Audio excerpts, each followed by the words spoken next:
I just felt extremely grateful, and just like it was a huge blessing, and I still feel that way. But at the same time, there were other, as the adrenaline came down and the euphoria came down, I realized that, I mean, there were these other things that I never, ever anticipated about winning the lottery that affected me socially and psychologically with people and relationships, because all of a sudden I was the one holding this ticket, or even after we turned it, I was the one that won the lottery, not my family, not my circle of people.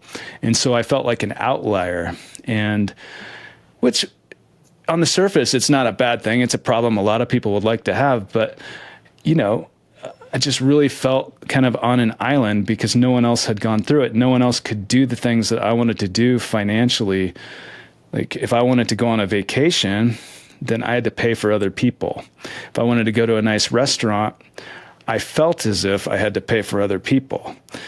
And that's just two examples, but it goes on and on. And so it really changed. That was something that was really foreign to me. And I would say that's the other side of the coin when it comes to the adrenaline and the euphoria. Back to your question, is that the dip of it was awesome, it's amazing, it's the best thing in the world, to, well, wait a second, well, I'm paying for all these people, and these people, some of them, I had family members where relationships were damaged because they wanted to basically ask for money. And I did a lot of things for a lot of people, and I have no regrets about it whatsoever, including, family. But family, and most family, I want to preface this, we're very supportive and positive. So I don't want to just put down my family, because most of them are, I love them all, every single one of them. But the fact is that with some people, if you win an immense amount of money or a lottery jackpot that's significant, it doesn't always have the same level of respect, because it's not viewed by some people as being earned. So it's not the same as if you're like a CEO or that type of, where you've earned it that way. At least for me, I had a couple people even tell me, like this one family member in particular, it's like, you got that for nothing. You just got lucky. And, is also as 21 years old. So here are people that have been working for decades and decades, and they see a 21-year-old win this jackpot. And I think jealousy can be involved, and all kinds of emotions like that. So that took an emotional toll on me psychologically, and socially it changed relationships. And I sort of went into I don't want to say a shell, but I really sort of self-isolated, because my level of trust for people went down, because I thought, well, maybe they might want me for the wrong reasons. I was really living in this fearful place. And that doesn't happen to everybody, because I meet and interview lottery winners all the time on my podcast. And I know that that doesn't happen to everybody, but that was my experience. So, and especially, you're talking about a 21-year-old kid at the time, and there's the whole journey of finding your identity and finding your purpose, and all of a sudden you're a millionaire overnight. It kind of sounds like what you're describing to me as sudden wealth syndrome. Is that kind of the experience you went through? It sounds like the anxiety, the distress, purpose, identity. Is that right? And if so, how did you overcome it? Do you ever really 100% overcome it? Yes, I absolutely believe that I was afflicted, if you want to use that word, with sudden wealth syndrome. And it's something that a lot of people would like to experience. They would like to have that problem, but really, so that's kind of the negative side of what I experienced after I won the lottery. And for me, it was a very real thing. And one of the symptoms, if you want to use that word, one of the effects of sudden wealth syndrome is guilt for even having won. And I felt even a sense of guilt because I won the lottery, but all these people around me didn't necessarily win the lottery. And I helped a lot of people. I helped so many people as much as I could, but I also wanted to listen to my financial advisors and be financially responsible. And so I knew that there were real limits for what I could or couldn't do. And I wanted to, live that way. And so I am getting to, I had to tell people no, the very important word of no. And when I did that, it was one of the hardest things for me to do at that time in my life.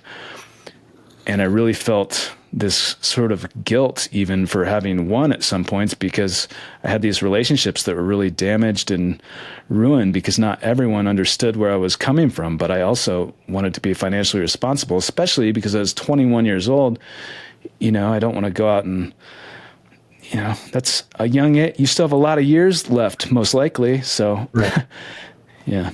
Yeah. I think you pointed to this. A lot of people would say, hey, that's a great problem to have. But there's a whole side of winning major, money like this where people don't talk about all the time. So I really appreciate you kind of breaking that down. I kind of think about it and I go, man, if I was 21 and I won multi-millions of dollars, you would imagine you'd be ecstatic, but there's this whole other side. And with that, did you find that your friend, because you weren't able to stay anonymous, you had to go public with this. Did you find that your friend group naturally expanded, or was it more isolation because you're totally different now? You are a multimillionaire. Well, I think everybody's different, and I love meeting other people that have won massive prizes at young ages, at all ages, but especially at young ages. And I know from that experience that everyone's different. For me, I really sort of isolated myself because I had this, and I've been writing a lot about it in this book that I'm working on right now. So I'm doing a lot of introspective thinking about it. And it really, I felt like a walking ATM machine or something. I didn't feel comfortable like going into certain places with people that I just thought that the expectation was that I would pay for everything. And all of a sudden I wasn't just Tim, the fun person to hang out with, or Tim, the family member. I was Tim, the lottery winner. And for some people, the way they perceived me, it really changed. And I wasn't quite used to that. And it took a while to get over that. And eventually I did. I think I'm not afflicted by or affected by sudden wealth syndrome at all. But it took a few years, I think, for me to feel normal. It was even hard to date people. And this might sound hard to believe, but I had a really thriving dating life before I won the lottery, and as a gas station clerk, making a little over minimum wage. I had no problem getting dates, and that was just part of my life. And then after I won, even though there was no shortage of people that wanted to date me, I just had a really hard time trusting anybody. And so the people that was easier to trust were the relationships I had before I won. Those are the people that I trusted the most. And so when a relationship like that was damaged, such as with a family member, then that was, for me, pretty hurtful at the time. But in retrospect, I don't blame them. I understand where they're coming from, but I also understand where I'm coming from. And I think it comes down to self-love and self-respect. Also, in addition to empathy for others, that really matters. And I understand now that was called up here from the inside. It wasn't the lottery that caused these problems. It wasn't a family member that caused these problems. It's how I chose to perceive it. And that's how I look at it now. So I feel that I'm just trying to look at the bright side of it. What can I learn? How can I get better? Because we're all a product of our experiences.